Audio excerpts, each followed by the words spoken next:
Today I'd like to talk to you about a very serious subject, the subject being county lines. County lines drugs. County lines is when a drugs gang comes into an area, it could be your area, and they seek to recruit young people between the age of roughly 12 years old and 18. Often these people, as we know, will be at school. The drugs members will choose vulnerable people, ones they consider they can use to sell their drugs in the local area. The actual people who are dealing at the higher level will not want to go to local areas and deal with the local drugs. County drugs can affect anybody from any form of background, from whatever walk of life you come from. Once the person gets involved with a certain amount of deals, as in drugs, they will feel under pressure to keep on selling those drugs. The pressure might come in forms of threats, of violence. County drug lines operate similar to this. They'll have a headquarters where they manufacture or import the drugs. From that point, gang members will go out to a new location and identify a new market. Once they're there, it's very easy for them to find local vulnerable adults with property, and they could be addicted to drugs or alcohol. They will take over their property and supply the resident with either the drugs or alcohol to keep them sweet. This is called cuckooing. They will then return back to the headquarters and find local runners, and these are youngsters between the age of possibly 12 or to 17. Once they've done this, they'll offer the youngsters money to run the drugs to these new locations.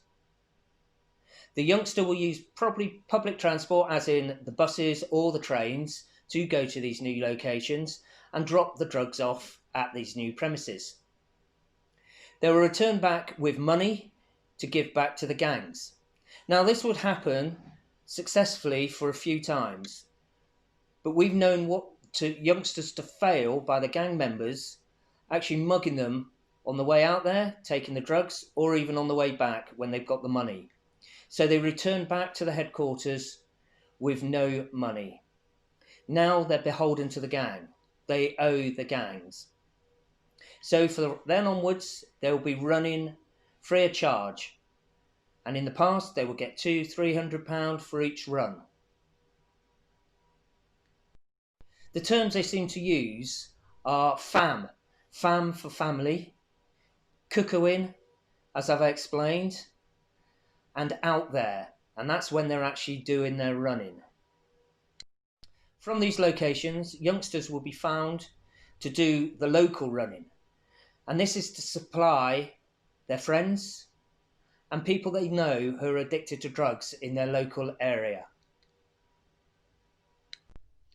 I'm just going to go and show you an interview with an ex-gang member to show you the insight into his life with County Drugs Line.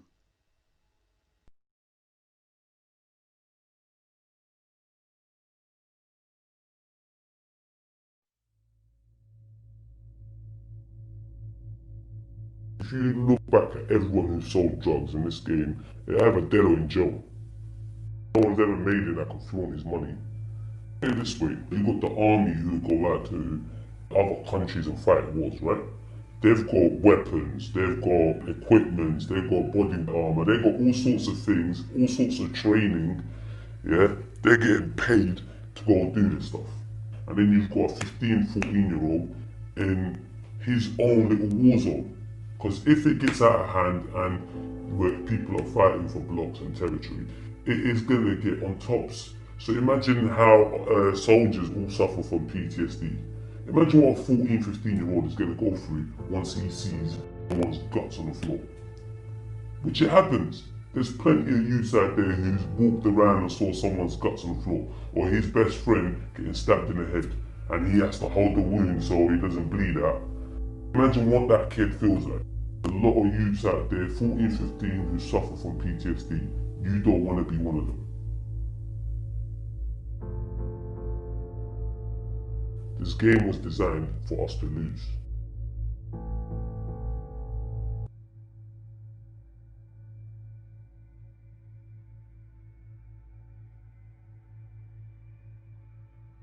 Anyone who comes to you and says, oh, here, what, do you want to jump on a block, do you want to make money, is most likely thinking about himself first. He needs bodies. He needs people who are going to get nicked essentially for him, so he don't get nicked.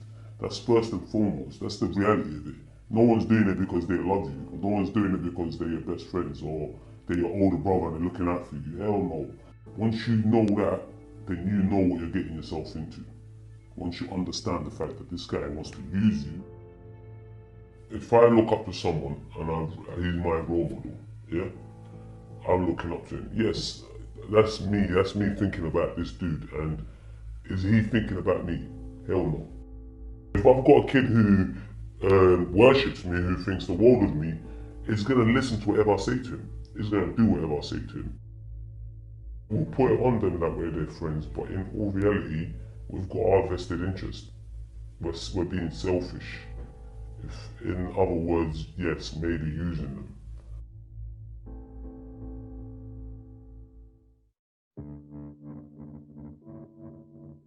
The real hustle is that 9 to 5.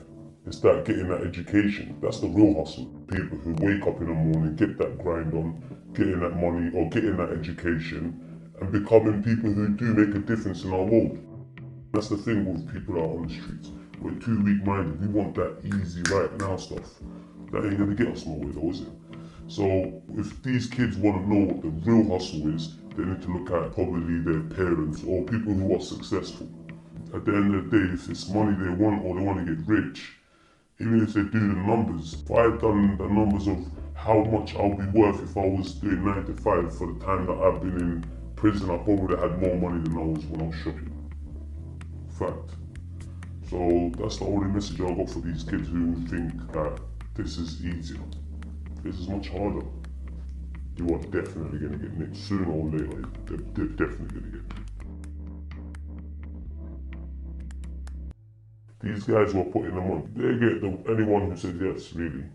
They'll go to the most susceptible ones.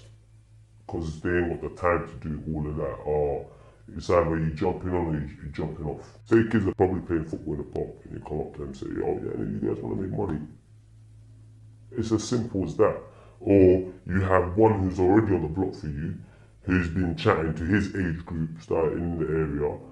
Because that's 9 out of 10 times that's how this happens. People get put on. It's always a friend to a friend to a friend. Parents definitely need to know who their kids hang around with. If they haven't got a clue who they're hanging around with, then that's sort of a problem because a kid will only do what he knows. If he's not with his friends, then who is he with? So he has to be with someone. What parents can look for is kids coming in late because with kids, the only time they've got structure in their life is that morning when they wake up and they go to school. That whole time they're in school, but as soon as they leave school, that's it. It's free for all. Them coming in with maybe 2 phones, smelling of cigarette and weed, having money in their pocket, especially when they ain't coming on the street for money. How they're eating, where they're eating, because they have to spend money to eat, and what times they come in every night. But you're gonna notice that from the first time he ever comes in late, you're gonna have to smell his clothes. And if he does go missing, for a couple days, or he tells you he's going to sleep at his mate's house, you can tell when someone's sleeping rough. Because anything involved in drugs, especially when you're going to somewhere out there, you're not going to have a shower. You're not going to have a shower in some smoker's house. That's a no-go. You know it's from the smell of their clothes. It doesn't just smell of weed and cigarette, but it also smells moldy. Because these houses probably never been cleaned. If he comes home especially and within the first hour he falls asleep, there's something wrong. Or he's knackered because he hasn't slept for 2 days. And when they don't look you in the eye as well, so your kids who would avoid their parents because they've never seen the reaction of their parents when they've caught them out in this sort of behaviour. you gotta expect not getting paid for months. You gotta expect not even seeing your peoples for a whole few months. Now you're just stuck in a cunt spot. You can't eat the right food, you're just eating bare takeaway. There's a lot of things you're putting yourself up for. That itself is just traumatizing.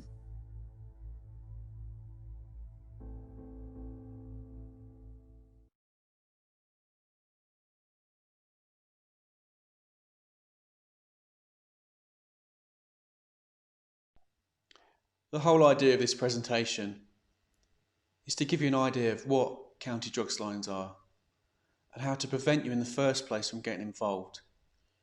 Because once a person is involved, it's extremely difficult to get out of that life. The other aspect I'd like to cover is if you think one of your friends is getting involved, or even a family member, a younger brother or sister, an older brother or sister, it's very important not to ignore this, because they may need your help desperately in order to keep them safe from county drugs lines.